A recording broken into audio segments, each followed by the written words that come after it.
Bienvenue pour ma vidéo, bien sûr, ma vidéo un peu spéciale.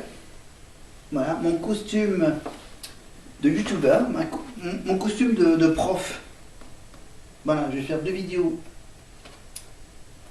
normales et deux vidéos un peu spéciales avec mon bleu de travail. Mon bleu de ça sera mon petit costume bonus pour vous parler évidemment de sport. Pour une autre vidéo, ça sera du sport avec le biathlon. Mais là, moi, ici, je vais vous parler des États-Unis d'Amérique. Je ne sais pas trop si je vais utiliser le tableau. Parce qu'on va passer rapidement un gros chapitre. Évidemment. Parce que c'est quand même un gros bouquin.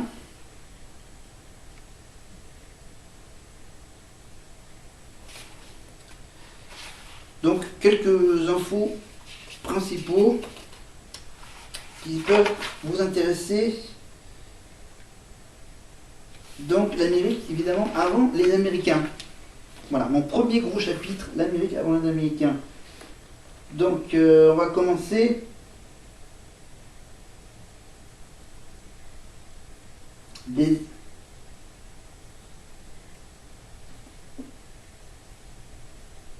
On va commencer. Alors j'étudie le truc.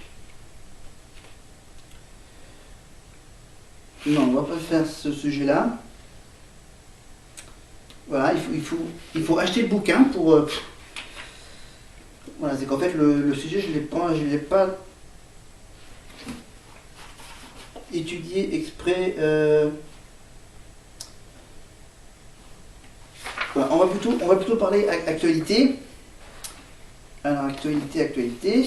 Alors, déjà, vous parlez évidemment de ce qu'il y a en couverture. La couverture de ce bouquin, c'est le Sénat. La belle photo du bâtiment du Sénat, qui a été envahi, bien sûr, dernièrement par les supporters de Trump. Et c'est donc ce dont je vais vous parler. Voilà, du président qui va bientôt quitter la Maison Blanche. Page 494. Alors, non, 494, c'est juste. Ouais, ok, d'accord, ok. Non, on va plutôt consacrer cette vidéo. On va parler des règles. Non, attends, je vais quand même chercher si papa SSS.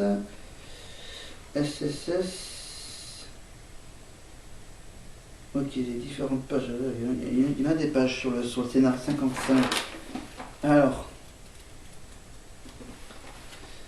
55, page 55, le Sénat. Ouais, donc c'est pas cette page-là. Cette page-là n'est pas intéressante. Il faudrait que je les note. Alors, Sénat 67. 67. Non. Alors, j'ai vu qu'il y avait 77. Ok, c'est pas 88. Alors 88.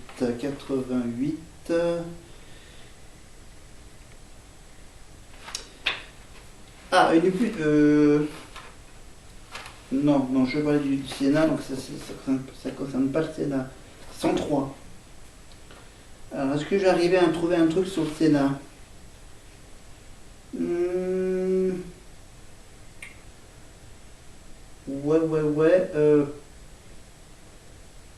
Ouais, l'affaire de Bill Clinton et Monica, ça c'est pas, non, c'est pas 115, 117. Alors, si c'est 115, 117, c'est qu'il n'y a pas le truc sur ce sujet-là.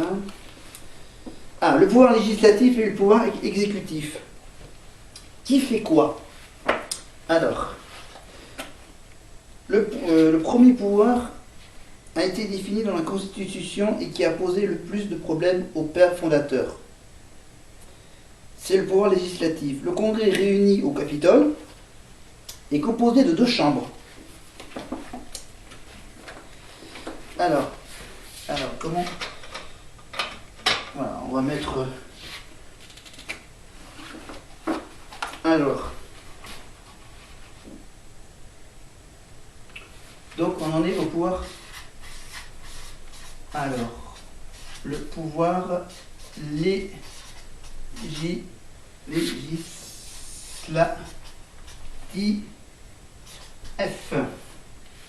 Pouvoir législatif, donc. Pouvoir législatif, il y a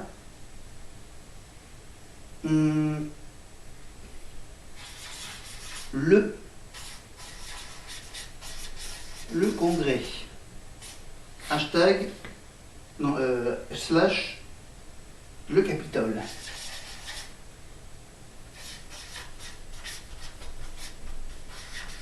Le Capitole. Donc il y a 2 flèches. À gauche, à droite. On parlera peut-être plus tard des républicains et des démocrates, mais là je parle uniquement des 2 chambres qui composent le Congrès au Capitole.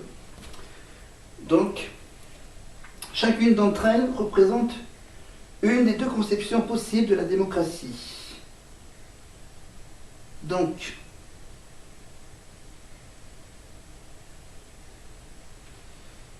il y a le Sénat,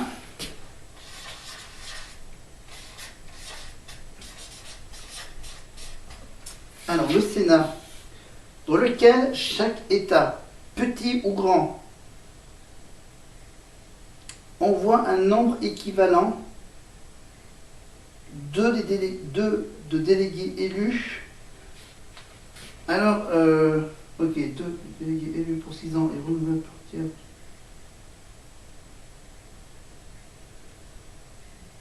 Ok, c'est le Sénat donc.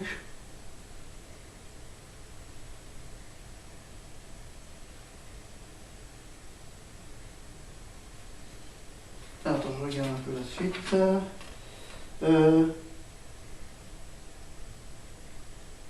D'accord, donc le Sénat, c'est les sénateurs sont élus pour 6 ans. Voilà. Donc 6 ans. 6 ans et renouvelable par tiers tous les 2 ans. Donc un tiers tous les 2 ans. Tiers, pardon, pas un demi. Pardon. C'est pas grave. Vous voyez plus ou moins le 3. Le tiers. Le tiers 2 ans. Et l'émanation de l'égalité entre les États. Si dès l'origine les petits États comme le Connecticut avaient été moins représentés que les gros, ils n'auraient trouvé aucun intérêt à entrer dans l'Union, le petit État de Connecticut. Alors, et de l'autre côté, on a... Alors, je vais faire ça sur 2 lignes. Donc, on a... Ça s'appelle la Chambre. La Chambre des j'écris peut-être un peu mal, des Chambre des représentants. Donc attends, je sépare bien les 2 parties, le Sénat et la Chambre des représentants. Alors ça, c'est l'émanation de la démocratie populaire. Voilà, et donc là j'ai le nombre exact, il y a 453 membres. Là, il y a un chiffre, c'est un chiffre fixe. Voilà, parce que le Sénat, c'est selon la taille des États. Alors que les représentants, la Chambre des représentants, c'est fixe. Et c'est donc élu tous les tous les 2 ans sont répartis en proportion de l'importance démographique de chaque État. Mais j'ai quand même le chiffre total. C'est ça. Donc si les plus gros États comme la Virginie n'avaient pas été dans une autre instance, mieux lotis que les plus petits, ce sont eux qui n'auraient trouvé aucun intérêt à l'Union. Voilà, donc c'est... Alors, conformément à l'article 2 de la Constitution, le pouvoir exécutif est confié à un président élu pour 4 ans. Alors, donc là, c'était la grande partie pouvoir législatif. Et maintenant, le pouvoir exécutif.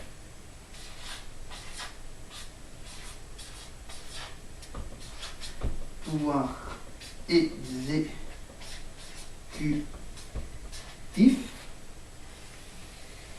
Donc ça, c'est bien sûr les fameuses 4 années du président, du président des États-Unis. Voilà. Un président élu pour 4 ans par l'ensemble de l'Union. Il est à la fois chef de l'État et du gouvernement.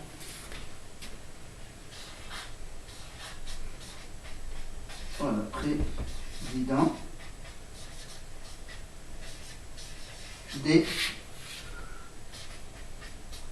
États-Unis. Donc, chef de l'État et chef du gouvernement. Alors que chez nous, en France, on a un président, bien sûr, qui est donc le chef des armées, mais qui est aussi, plus ou moins, chef du gouvernement. Alors, ce mode de désignation s'effectue en 2 étapes. Les fameuses étapes que vous avez pu assister ces derniers mois. Le peuple élit à l'intérieur de chaque État de grands électeurs. D'accord? C'était l'histoire de la carte en bleu et en rouge, avec chaque État en bleu ou en rouge. Ce sont les votes du mois de novembre, ok? De grands électeurs qui constituaient en collège électoral, ça veut dire c'est la fameuse réunion qui a été interrompue la semaine dernière par les pro-Trump, constituant un collège électoral, désigne dans un second temps le président à la majorité absolue. Ah non, ça c'était le vote au mois de décembre. Pardon, c'est le vote au mois de décembre. Il n'y a pas eu de problème. C'est donc après où le Sénat se rassemble, évidemment, pour valider le vote des grands électeurs. Voilà. Voilà. Et donc là, j'ai un schéma, mais je peux pas vous le reproduire devant vous. Alors, on va faire doucement et sûrement, ou... Parce qu'après, voilà, on a fait quand même la base, hein, la base de l'Amérique, en fait.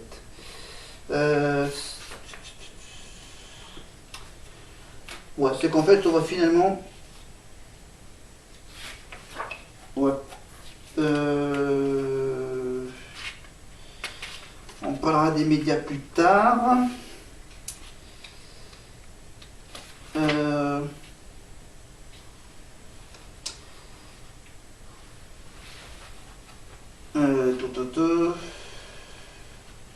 Donc on a parlé du pouvoir exécutif, du pouvoir législatif. Et on va quand même parler, parce que là j'ai un troisième pouvoir. Mais là je vais pas mettre d'infos supplémentaires, c'est donc le pouvoir de la justice, le pouvoir judiciaire.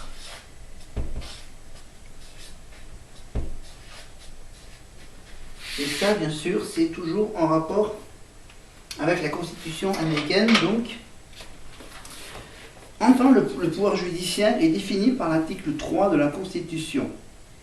La Cour suprême est composée de 9 juges nommés à vie. Attends, parce que du coup, il faut que je mette l'info en bas. Tout en bas. Alors, 9 juges. Ah merde, c'est ici, là. C'est pas grave. Allez hop, c'est comme ça. dans le pouvoir judiciaire. Donc les fameuses 9 juges. Oui, je crois qu'il y en a 7 qui sont pour Trump et 2 qui sont pour Biden. Voilà, la Cour suprême est composée de 9 juges nommés à vie par le président avec consentement du Sénat. Son président porte le nom de Chief Justice, le chef de la justice. On va dire ça comme ça. Pour faire comprendre son importance, il faut dire qu'elle est à la fois la plus haute des cours d'appel et qu'elle veille à la constitutionnalité des lois. C'est dingue. Elle a un rôle fondamental dans l'évolution du pays. Voilà, de ségrégation raciale, droit à l'avortement, etc. En rendant des arrêtés, en rendant des arrêts qui interprètent et renouvellent la Constitution en fonction des cas concrets qui lui sont présentés. Alors qu'en France, nous passons par la loi qui est l'expression de la volonté générale. Voilà. Mais le juge n'étant que la bouche de la loi, l'Amérique donne plus de latitude à la justice pour résoudre les problèmes. On peut ainsi parler de fonction politique et sociale du pouvoir judiciaire. Le juge réinterprète la Constitution pour chaque génération d'Américains, en ajustant les grands principes à la particularité de chaque situation. La norme commune n'est pas absente, mais elle est sans cesse réinterrogée. Le juge américain se met au service d'un intérêt particulier dont le cas servira de jurisprudence pour l'ensemble de la société. Blablabla et blablabla et blablabla.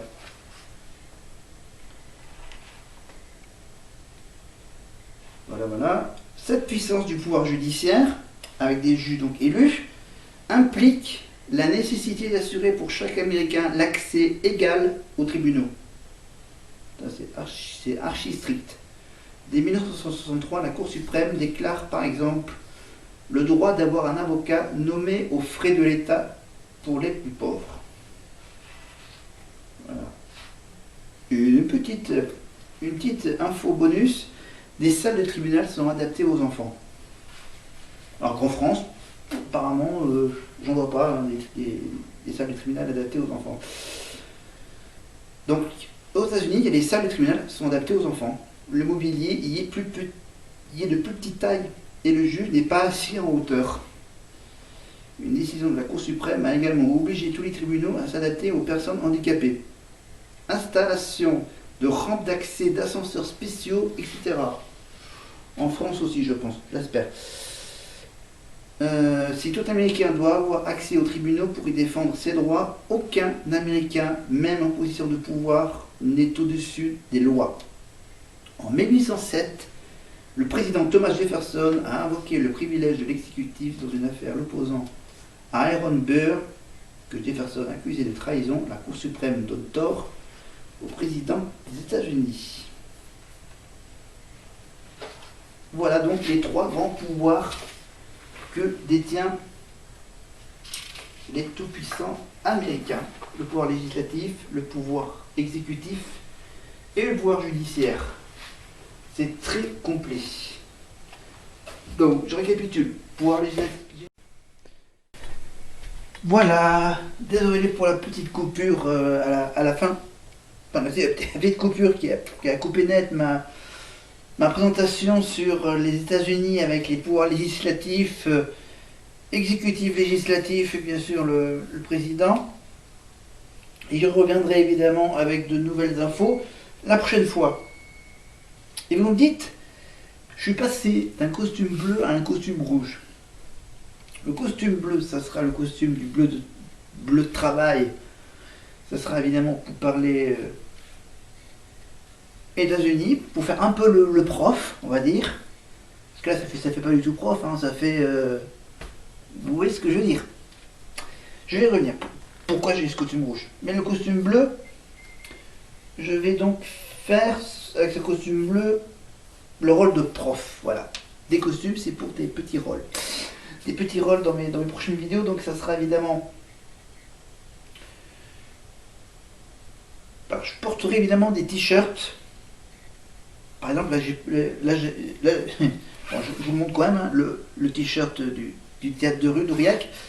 Voilà, je porterai à chaque fois un t-shirt du théâtre de rue différent à chaque fois. Donc, et ce costume bleu, c'est pour jouer le rôle de prof, vous apprendre des choses sur les États-Unis. Je vais également vous apprendre des choses sur le biathlon, sur le sport, sur certains sports qui sont moins connus. Évidemment, le biathlon, donc voilà. Bon, je peux quand même vous donner quelques infos. Le biathlon, c'est ça. Regardez, toutes les feuilles jaunes que j'ai dans les mains, c'est tout ce qui concerne le biathlon. Bon, je vais essayer de vous en faire un résumé très très court, hein, évidemment, à chaque fois. Parce que bien sûr, on va faire donc le biathlon, mais on va faire épreuve par épreuve du biathlon. Hein, le biathlon, donc, une petite info sur le biathlon, ça vient du latin, l'origine du mot biathlon. Bi, ça veut dire deux, et du grec athlon, qui veut dire combat, lutte. Ok. Et ça veut parler d'une épreuve de ski de fond et de tir à la carabine. Ah oui, c'est qu'en fait, deux, ça veut dire la combinaison de deux épreuves, le ski de fond et le tir à la carabine. L'épreuve de ski de fond existe en temps normal, bien sûr, aux Jeux Olympiques d'hiver, bien sûr, mais le tir à la carabine, c'est surtout les épreuves de tir qu'on voit aux Jeux Olympiques d'été. Voilà. C'est qu'en fait, le sport est d'origine militaire. Ben oui, il combine ainsi l'endurance nécessaire au ski de fond, c'est-à-dire qu'ils vont passer pas mal de temps sur les skis, au calme. Bon, là, c'est vraiment très calme, hein, parce que normalement, il doit y avoir du public autour, le long des circuits, là, finalement. Cette année, ils vont être tranquilles, dans le calme. Voilà. Ils pourront juste entendre, ils pourront mieux entendre les instructions que leur donnent les équipes, les entraîneurs, en cours de route. Alors que bon, normalement, ils ne pouvaient pas trop entendre. Là, ils vont profiter un maximum. Donc, c'est le calme, évidemment. Donc, le calme pour le ski de fond et à l'adresse nécessaire au tir. Voilà. Parce que si vous ratez ici, vous aurez des pénalités. Ça peut être, enfin je l'expliquerai, ça peut être 1 minute en plus de pénalité. Voilà. Ou sinon ça peut être un petit tour de pénalité. Vous verrez, je vous expliquerai tout ça bientôt. Voilà, évidemment. Donc c'est un sport olympique depuis les Jeux de Squaw Valley en 1960. Eh oui, ça fait 40, 44, 5, 60 ans quand même que existe cette épreuve aux Jeux Olympiques. Voilà. Voilà. Mais bien sûr, l'ancêtre, la patrouille militaire, avait été disputée dans les premiers Jeux d'hiver en 1924 à Chamonix. Le biathlon est un sport relativement jeune, en témoignent les modifications récentes et régulières apportées aux courses internationaux, ainsi d'une seule épreuve olympique en 1960, donc le 20 km individuel masculin. Le biathlon est désormais une discipline qui en compte 7. Je vais quand même vous dire la liste. Il y a le sprint, la poursuite. Merde, où est-ce qu'il est ? Sprint, poursuite, l'épreuve individuelle, le départ groupé, ça s'appelle évidemment le mass start, le départ en groupe, en masse, le relais hommes et dames, et ensuite on a les relais mixtes et relais mixtes simples. Les relais mixtes simples, c'est uniquement une fille, un garçon. Relais mixte, c'est 2 filles, 2 garçons. Voilà, etc., etc. Nanana. Nanana, nanana. Alors. Ah, les épreuves durent au maximum 40 minutes. Donc, non, les compétitions individuelles mises au point dans les années 90 durent généralement pas plus de 40 minutes avec des courses en ligne En comprenant le biathlon, non, non, non. Voilà. C'est bien sûr un sport typiquement national en Allemagne, en Russie, ou dans les pays nordiques, hein, Norvège, Suède, qui gagnent assez souvent ces épreuves, etc. etc. Donc, voilà. Et l'athlète masculin le plus médaillé des Jeux Olympiques et le plus titré de ski en général est un biathlète, c'est le Norvégien Ole Einar Bjørdalen, qui compte 13 médailles aux Jeux Olympiques, 20 titres mondiaux et 95 victoires individuelles sur la Coupe du Monde. Voilà. Et bien sûr, nous, on a notre vedette qui est parti à la retraite, Martin Fourcade. Voilà.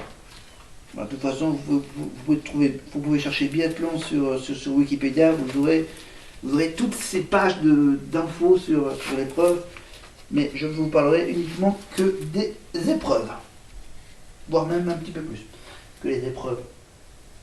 Voilà. Et vous me dites encore, le costume rouge.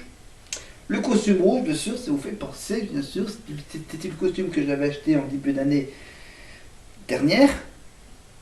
C'est ça, en 2020, en début d'année 2020, avant le Covid, avant le confinement, j'avais acheté ce costume. Parce que j'ai découvert, bien sûr, en 2020, la série La Casa de Papel.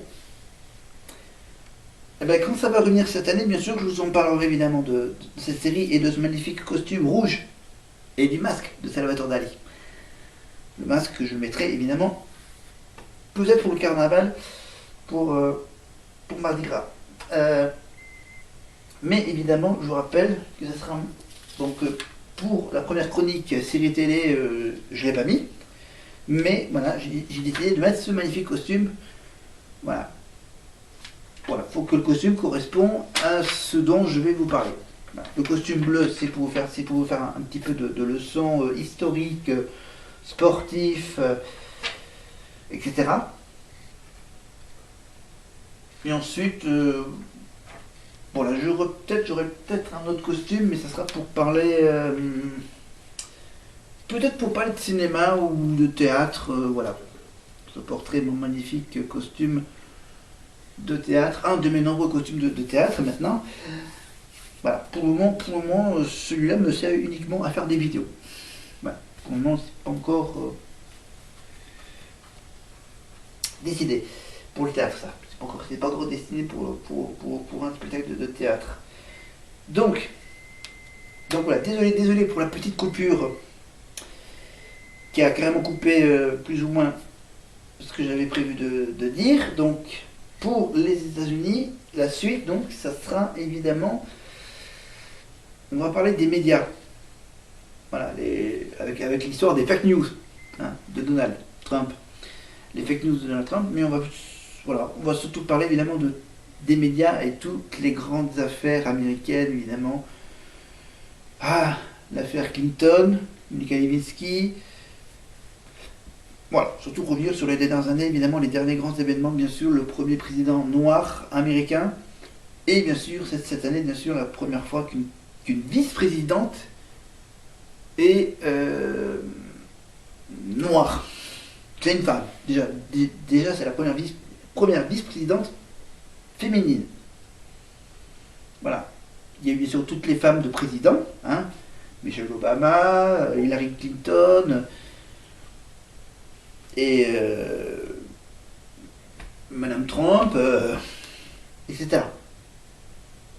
Voilà, il y aura bien sûr une nouvelle première dame américaine, Madame Biden. Voilà.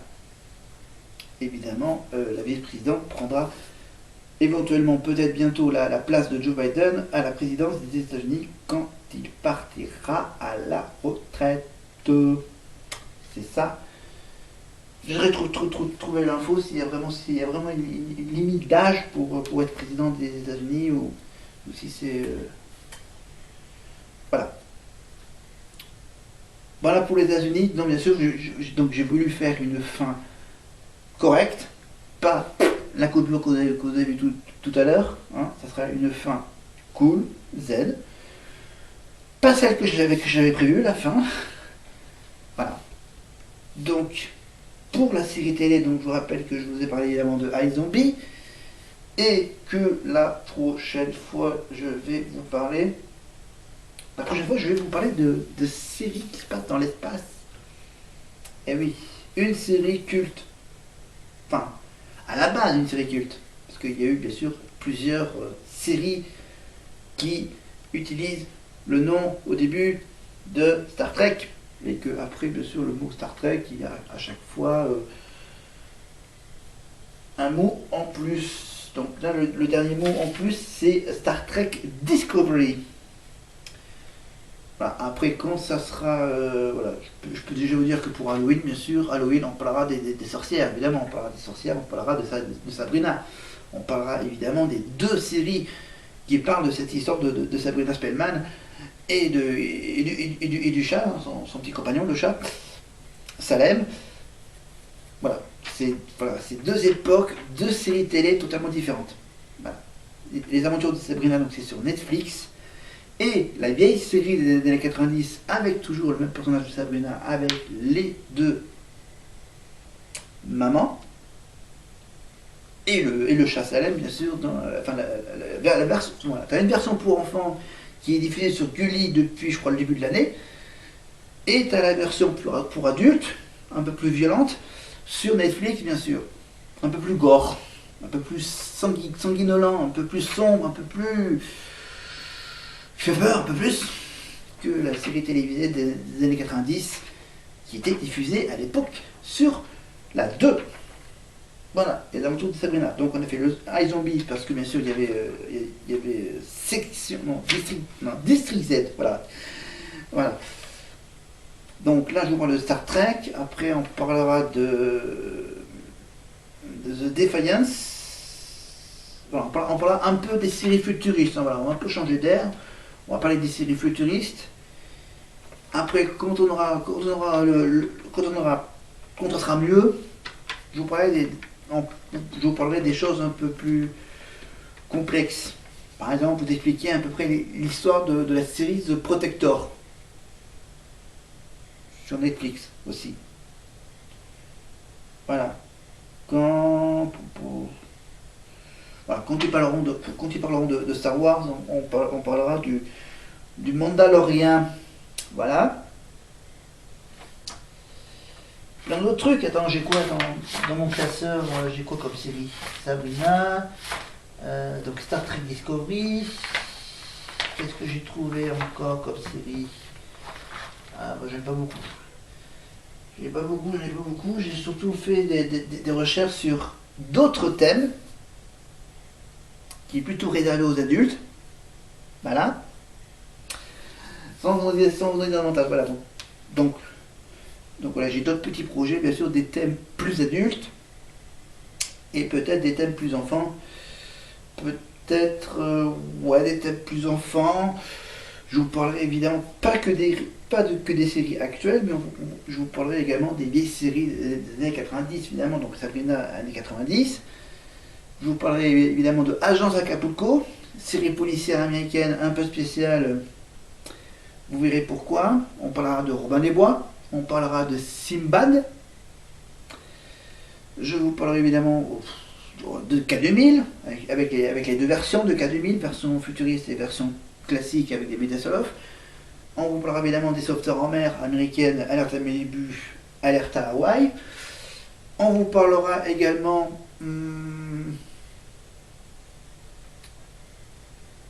des grandes séries policières, mais très policières, avec le SWAT et une autre, le SWAT mais version canadienne. Faudrait que je retrouve le titre de la série parce que voilà, le SWAT américain et le SWAT canadien. Voilà. Après je parlerai peut-être, quand je parlerai du SWAT, je parlerai évidemment de d'Esprit criminel parce qu'il y a le même acteur dans les deux séries.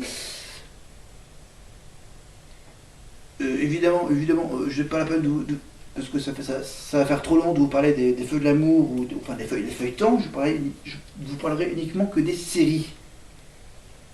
Des séries que j'aime, Je, je, je vous fais connaître des séries que vous ne voyez pas, que vous n'aimez pas, en première vue, mais je vais essayer de vous raconter ces histoires, etc. Voilà. Ou sinon, bien sûr, vous pouvez. Voilà, je vais aussi me servir des bouquins. Voilà, je vous parlerai peut-être quand ça sera. Quand ça sera la fête, bien sûr, je vous parlerai évidemment des séries musicales, comme la série Glee. Voilà. Évidemment. Alors, les séries télé. Évidemment, on parlera des Simpsons. On parlera évidemment de tout ce qui tourne autour des Simpsons.